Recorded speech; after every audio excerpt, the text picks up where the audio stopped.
narrador. Vocês viram o narrador? É. Eu dei choque também, então. Boa noite. Posso tirar o tapador de boca?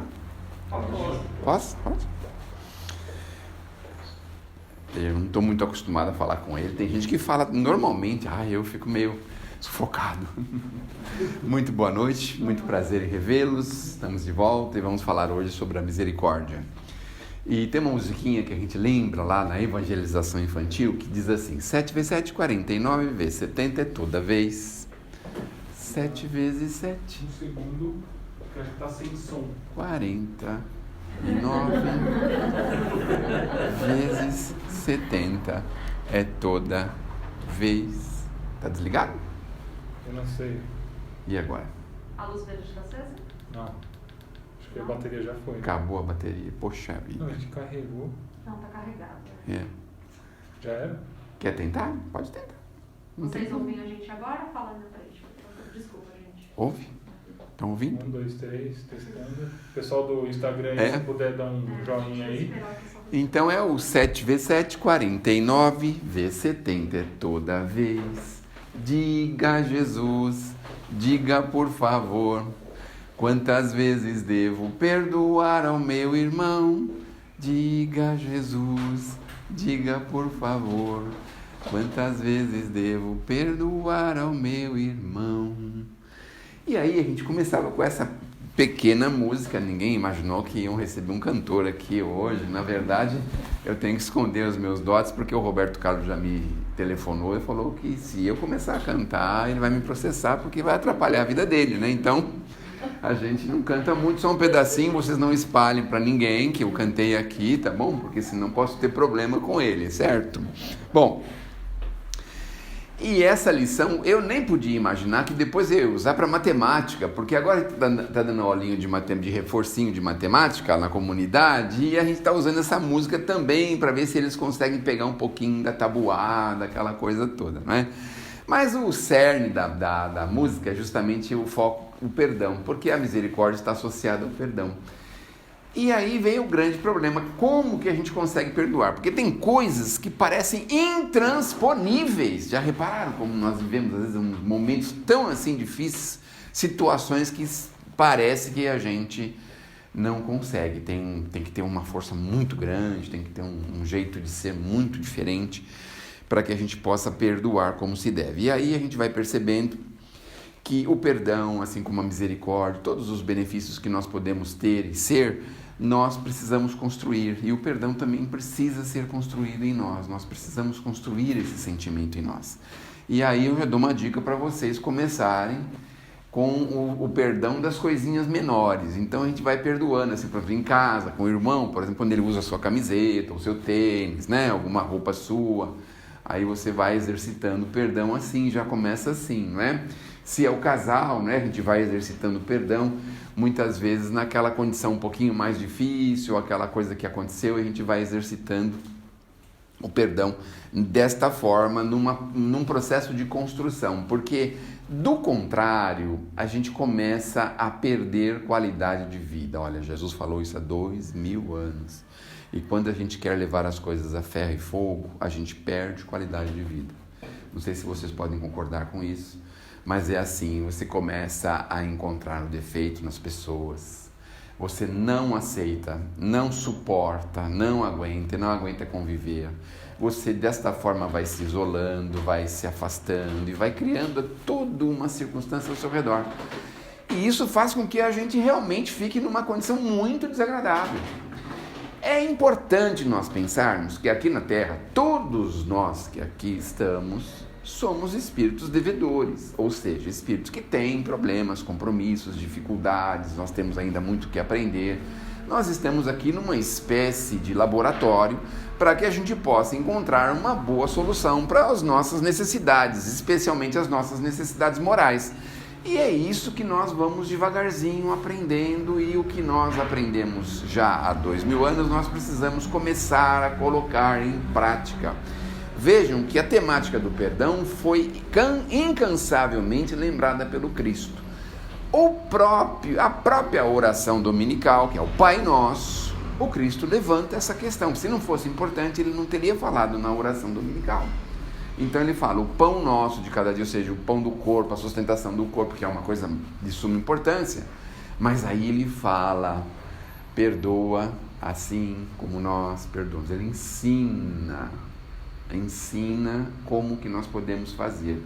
Então é assim, se a gente comete pecadinho pequeno, aí a gente começa a perdoar o pecadinho pequeno das pessoas. Mas aqui na Terra, desculpem falar assim, viu? Mas não sou eu que estou falando, não. Os benfeitores costumam falar isso. A condição que os espíritos estão na Terra. O Emmanuel tem um livrinho que se chama Religião dos Espíritos. E ele tem uma frasezinha que eu sempre lembro em quase todas as palestras, essa frase. Que ele fala assim pra gente. A Terra se afigura como uma espécie de quartinho do fundo da galáxia. Até aí tudo bem, quartinho do fundo, todo mundo tem, não é? E aí ele vai dizendo que a Terra se constitui, na verdade, de espíritos delinquentes. Meu Deus do céu. O quartinho do fundo, no começo eu até aceitava bem, mas depois fiquei pensando, o que é que a gente põe no quartinho do fundo? O que a gente põe no quartinho do fundo? Um monte de coisa que não serve. A senhora é muito caridosa e muito cristã, mas tem outro termo, eu quero ver se alguém vai falar. Tranqueira. No quartinho do fundo, a gente normalmente coloca coisas que não servem, que não têm utilidade, que não é isso? Ou vulgarmente chamada de tranqueiras. Então aqui na Terra, a gente pode envergar um corpo lindo, maravilhoso, ter condições financeiras, ter tantas possibilidades, tantos recursos, ter dons de fazer as coisas, de aprender rápido, de ter uma inteligência maravilhosa, mas nós carregamos graves problemas espirituais do passado. Olha, não precisa a gente ir muito longe.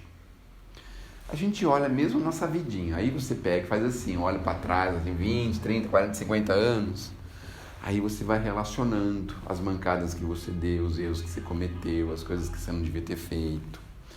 Isso só para mostrar agora. Agora vocês imaginam que nós temos uma coleção de vidas, uma quantidade de vidas. Então, se hoje a gente já consegue ter consciência de que a gente escorregou e caiu, imaginem em outras vidas. É por isso que Jesus fala do não julgueis, mas também é por isso que ele fala do perdão, porque ele abrange a todos nós. Nós precisamos ter compaixão dos nossos semelhantes, porque assim como eles estão errando, nós também já erramos. Porque aqui na Terra, convenhamos, viu? Nós estamos entre três situações.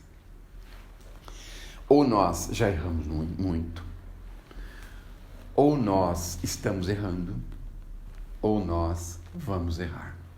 Olha só que situação, não é? E a gente achando que ia passar livre, incólume, né, por essa vida. Assim. Não, eu sempre andei corretamente e vou sair da encarnação correta. Mas chega uma hora que você muitas vezes escorrega, cai, porque o mundo, ele constitui de 1000 armadilhas, 1 milhão delas, 1 milhão delas. E a gente vai aprendendo a lidar com isso. Mas a gente não precisa ficar aborrecido com isso. Por quê?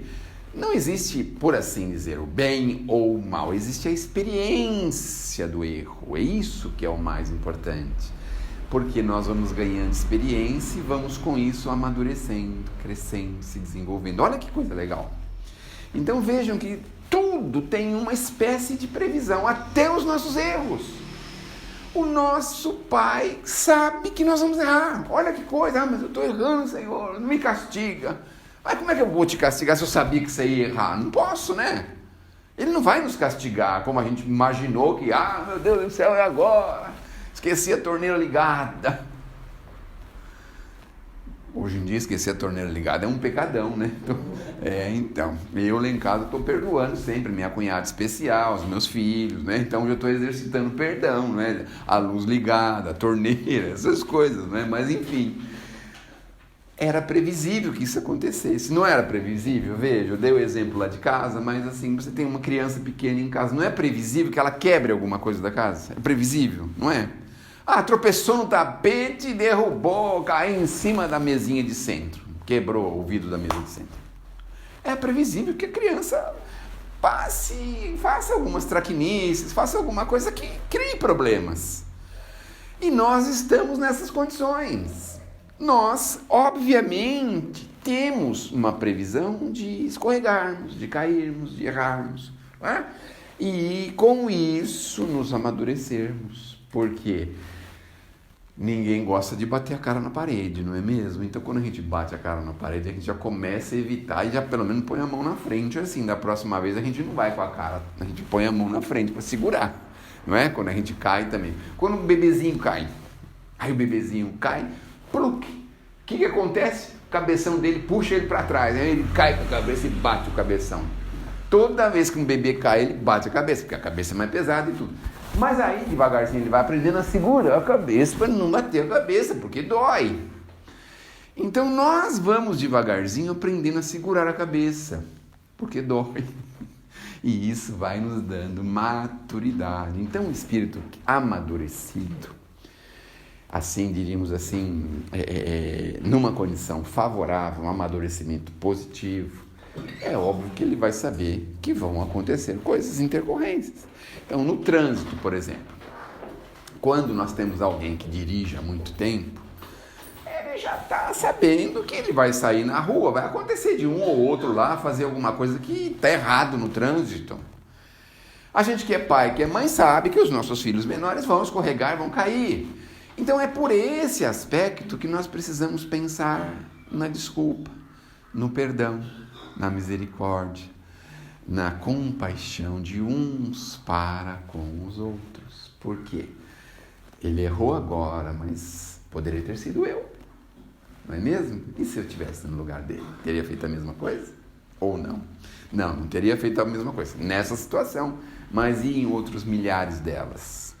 Então, é importante a gente sempre abrir um espacinho e pensar assim, se fosse comigo, como que eu estaria nessas condições? Como que eu me comportaria diante disso?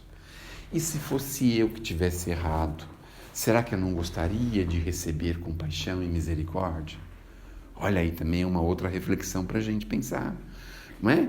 É claro que quando a gente comete algum erro, faz alguma coisa errada, a gente tem um prazer enorme quando você encontra uma pessoa tolerante, uma pessoa compassiva, uma pessoa amorosa, uma pessoa misericordiosa, que te fala, era compreensível, tudo bem, passou, vamos em frente, sigamos em frente, está tudo certo. Então, a gente também espera por isso. E olha, nós teríamos muitos motivos. Lá no Evangelho segundo o Espiritismo, no capítulo 10, lá as primeiras mensagens, a gente vai ver que nós não podemos ter aquela sentença muito enérgica contra os nossos semelhantes. Porque se nós tivermos essa sentença enérgica de uns para com os outros, nós também nos colocamos sob este mesmo aguilhão. Então é assim, como é que a gente pode pedir compaixão e misericórdia se nós não temos compaixão e misericórdia por nada e por ninguém? Como é que nós podemos fazer isso? É muito mais difícil. Então, a ideia que a gente percebe com o Evangelho é a seguinte: exercício do perdão. É claro que ninguém aqui está dizendo, aconteceu um negócio que você nem sabe, se fosse com você, você também não perdoa. Não, tudo bem, tem coisas que são mais difíceis, obviamente que são mais difíceis. Mas a gente precisa começar a pensar nesta construção, na construção de uma compaixão. E aí a gente também pode fazer um paralelo que pode ser muito legal também. E qual é o paralelo? O paralelo é o seguinte: é a gente saber que todos nós somos filhos de um mesmo Pai, todos nós estamos sujeitos às mesmas leis, que as leis da criação são perfeitas. Então, muitas vezes a gente se esquece, não é? A gente acredita que a pessoa está fazendo aquilo de uma forma para nos espizinhar, para nos incomodar, mas as leis da criação são perfeitas. Por que nós estamos vivendo aquilo? Existe uma razão. Então a gente começa a ampliar os nossos horizontes e começa a perceber que nós fazemos parte de um encadeamento de leis. E as leis funcionam, as leis da criação funcionam perfeitamente. Então, se hoje nós estamos sendo vítimas, por assim dizer, de uma ofensa, de um grave problema, de um grande problema, obviamente as leis da criação sabem identificar isso e sabem exatamente por que nós estamos envergando aquele papel. Então, sempre é importante pensarmos que nós estamos dentro de leis que são absolutamente perfeitas e que o nosso papel é seguir corrigindo os nossos próprios atos. Os Espíritos dizem para a gente que nós somos demasiadamente indulgentes para conosco e demasiadamente severos para com os nossos semelhantes. Normalmente a gente é assim, não é? Normalmente a gente faz isso. Mas que nós precisamos ter um pouco mais de indulgência para com os nossos irmãos. Quando a gente consegue conviver assim e viver assim, obviamente a gente entra numa coisa que eu já tenho repetido algumas vezes, que é entrar no gozo do Senhor. Sabe o que é entrar no gozo do Senhor? Vou dar alguns exemplos para a gente entender. É quando a gente, por exemplo, mantém atos e atitudes, fazendo coisas que a gente está fazendo como se fosse realmente para um irmão nosso, para uma pessoa muito querida. Quando a gente consegue identificar as leis da criação perfeitas e sábias e que ela não está nos prejudicando e nem foi criada para nos prejudicar, que as nossas dificuldades são necessárias, então nós vamos encarar elas de uma forma um pouquinho mais altruístas. Então, entrar no gozo do Senhor significa que a gente vai ter uma vida mais alegre, confiantes, porque convenhamos, não é? A gente é muito pobre. Aqui na Terra, todo mundo, perante a Deus, somos miseráveis, não é? Agora imaginem que nós somos herdeiros do universo. Imaginem uma coisa dessa. Se o Pai quiser, Ele dá um planeta todinho pra gente. Talvez a gente não queira, porque já pensou viver num planeta sozinho? Não dá, né? Mas o Pai pode nos dar muitos recursos assim, infindáveis. E aí nós precisamos pensar isso. Segundo a sua vontade, cumprir segundo a sua vontade, segundo as suas leis. Quando a gente consegue aceitar bem que as leis se fazem em nós, surge um probleminha de saúde qualquer, a gente vai ficar revoltado com isso, e Deus não existe. Olha, a gente fica às vezes assim, algumas pessoas vivem um drama, Deus não existe. Eu sempre fui uma pessoa boa, maravilhosa. Como é que pode isso acontecer comigo? Não é? Mas é porque você está vendo só esta vida. A gente só está vendo agora. E as outras que nós tivemos. Não é? Por que isso me aconteceu agora? Meu Deus do céu, que coisa difícil, complicada. É porque nós só estamos vendo agora, mas e as outras vidas que nós já tivemos? Então, é sempre importante a gente pensar na vida imortal. A vida imortal, nós já estamos vivendo ela. Um pedacinho dela é dentro do corpo. Então nós estamos dentro do corpo vivendo a vida imortal. Isso é muito interessante porque hoje nós estamos nessa condição, mas nós já envergamos diversas outras condições. Vamos envergar diversas outras no futuro. Então a ideia é que a gente não perca as esperanças, é que a gente tenha plena e absoluta confiança na criação. E essas intercorrências do nosso dia a dia, lembrarmos de Jesus. Perdoar para que Deus nos perdoe. Perdoa, Pai, eles não sabem o que fazem. Pai nosso que estás no céu, não é? Perdoar-nos assim como nós perdoamos do mesmo tamanho, da mesma forma. Então, associarmos esta vivência, a vivência na plena confiança do Criador. Porque, obviamente, a gente vai ter a certeza absoluta de que se um problema chegou até nós, existe uma razão obscura para ele estar com a gente, não é? Então, na maioria das vezes, ou em 99,99% dos casos, esse problema foi criado por nós mesmos. Então, o companheirinho difícil, o filhinho difícil, ele está envolvido com a gente, não é de agora. Elos de amor não são recentes, elos de amor são elos que já trafegam com a gente há muitas encarnações. Então, problemas associados a questões financeiras, não é? Por que eles estão perto da gente agora ou por que eles estão distantes? Então, são coisas que a gente sabe que faz parte de um conjunto. E é nisso que nós precisamos focar. Focar em ter absoluta confiança e saber exatamente que ninguém recebe o que não precisa ou o que não merece. Então, é muito importante. Se eu estou vivendo esse drama, por exemplo, vou dar um exemplo simples assim, por exemplo, Um negócio que ninguém tem, por exemplo, é dor no joelho. Ninguém tem dor no joelho. Isso é uma coisa assim que quase ninguém tem, não é mesmo? Assim, um negócio que ninguém tem. Então, mas se a senhora não tem dor no joelho, né? A gente começa a acreditar assim, né?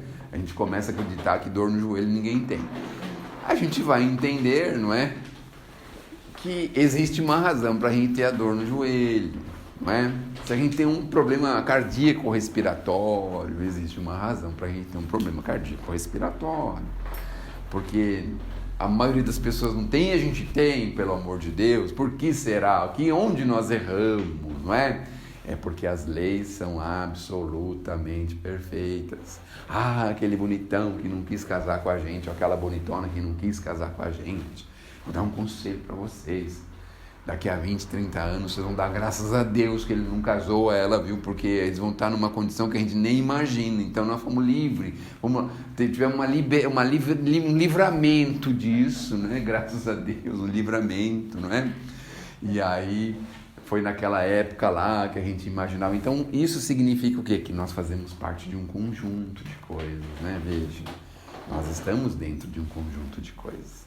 Então não nos esqueçamos disso. Exercitemos o perdão constantemente para as menores e para as coisas que são possíveis. E coisas que a gente reconhece são difíceis, muito difíceis. Mas não significa que a gente possa ajudar de alguma forma a solução disso.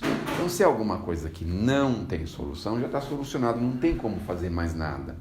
E então a gente vai procurar corrigir os nossos passos, os nossos caminhos e seguir adiante, de acordo com as nossas possibilidades. Então, tenhamos a certeza de que no exercício do perdão, isso vai nos trazer, além de tantas outras coisas, porque Jesus falou do perdão como uma espécie de profilaxia, inclusive de doenças. Hoje, a psicologia moderna, não é? Já informa para a gente que as pessoas que não perdoam, né? São pessoas que têm mais problemas de saúde, problemas estomacais, problemas coronários e uma série de outros problemas. E as pessoas que têm mais facilidade de perdoar, obviamente se livram de problemas mais facilmente. Então, se a gente quer se livrar de problemas mais facilmente, aprendamos ao perdão e sigamos em diante. Se a gente gosta de ficar com eles bastante tempo, então a gente não precisa perdoar, pode continuar do mesmo jeito, não é? Porque, na verdade, nós somos seres imortais, herdeiros do universo, e uma encarnação dentro de todas que nós já tivemos e ainda vamos ter, não significa nada. Então, 60, 80, 100, 120 anos, diante da imortalidade, não significa muito. Então, aí a gente escolhe. Então, a gente não perdoa nessa daqui e perde aí uma encarnação. Não tem problema, a gente volta, né? Mas aí é quando a gente volta, aí a gente já imagina que seja alguma coisa assim um pouquinho diferente, né? O que é um pouquinho diferente? Talvez a gente vai viver aquilo que a gente não aceitou que o outro vivesse. Olha só como que é, né? Para a gente saber como é que é viver daquele jeito. Olha só que coisa, não é? Então, sejamos prudentes, sejamos inteligentes e aprendamos com todas as nossas forças ao perdão de uns para com os outros. Que Deus nos abençoe, que Jesus nos ilumine. E olha, não se desespere. Na próxima quinta-feira, pessoas muito capacitadas vão estar aqui. A Gisele já chamou as pessoas. Hoje não tinha mais ninguém, então ela falou, eu tenho que chamar esse cara mesmo, paciência. Então, na próxima vai ter gente muito melhor, tá bom?